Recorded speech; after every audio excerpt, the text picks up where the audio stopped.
Hey guys, this is ThatOne Teacher, and on this channel we talk about placement process of companies so that you can get clear idea on what to expect when you go into interviews and what recruiters are looking for in their ideal candidate.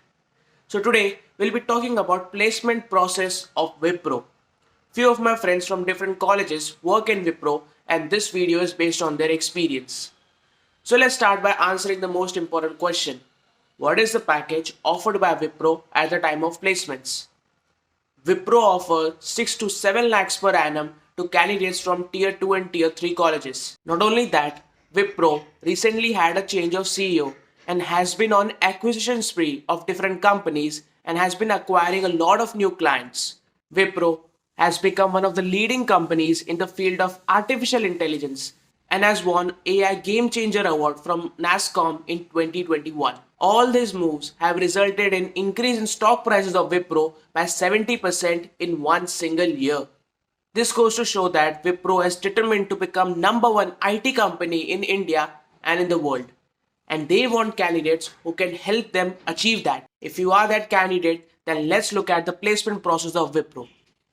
Wipro conducts 4 rounds. The first round is aptitude test.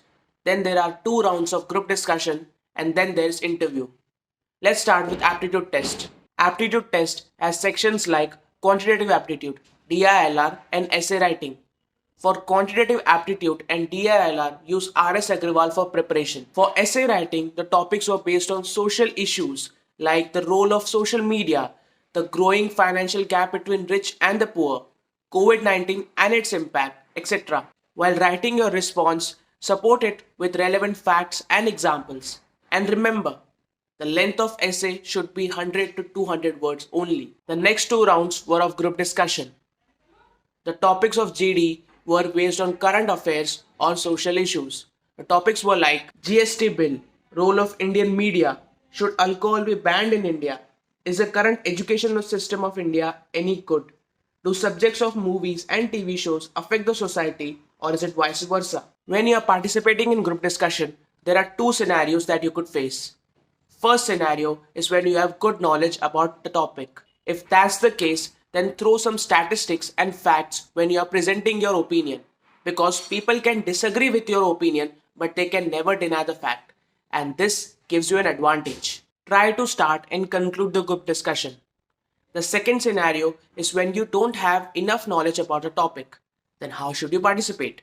You should try to give some examples that prove or deny the topic of discussion or the other candidates. For example, let's say the topic of discussion is India ready for cashless economy?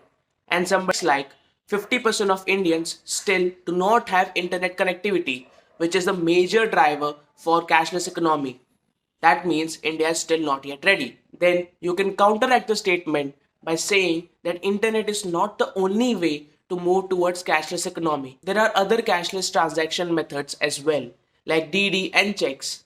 And you can elaborate on it further. The second way that you could participate when you don't have enough knowledge about the topic in hand is by not sticking on either side. For example, let's say the topic of discussion is same, that is India ready for cashless economy. You can start with few statements against the topic and then conclude with few statements in favor of the topic of discussion. Or you could provide a solution to the problem in hand. This can be tricky. Let's say you have presented some statistics like 50% of Indians still don't have internet connectivity. That means India is not yet ready for cashless economy. You could then say that if Indian government takes some effort to educate and literate people about the benefits of cashless economy, then India can move towards that direction. This gives you more talking point if you don't stick to one side, be neutral, or present a solution to the problem. Whether you know about a topic or not, try to conclude the group discussion by summarizing all the important points made by different candidates. The next round was interview. Most important question that many candidates get wrong is what are your strengths and weaknesses? Where most of the candidates either come off as overconfident or person without a flaw, or on the flip side, some candidates overshare with the recruiter. While talking about your weakness, try to present a weakness that you have already overcome or that you are working on and state some example. For example, when I had my interview for some different company, I said my weakness is I have stage fright. because of which I'm unable to speak up during interviews and group discussion. And this has cost me internship in a lot of great companies. So I decided to work on it. I formed a group with my friends and we started having mock GDs and interviews with each other. This activity increased my knowledge about variety of topics.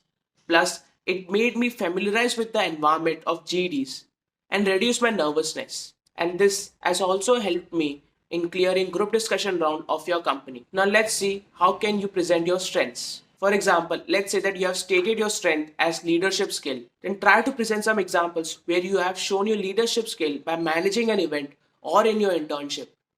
Try to answer genuinely and with some examples. The next important question is, why should we hire you? Here, talk about a job role that you are applying for and how you have managed a similar role in your internship or in your college.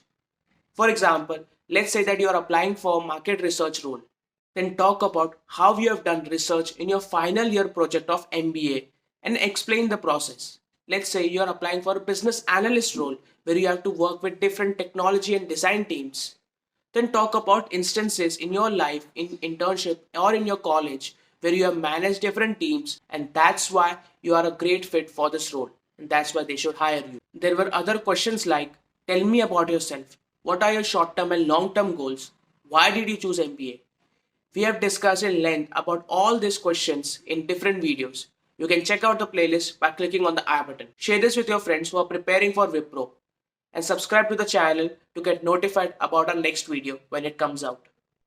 This is That One Teacher. Thank you for watching.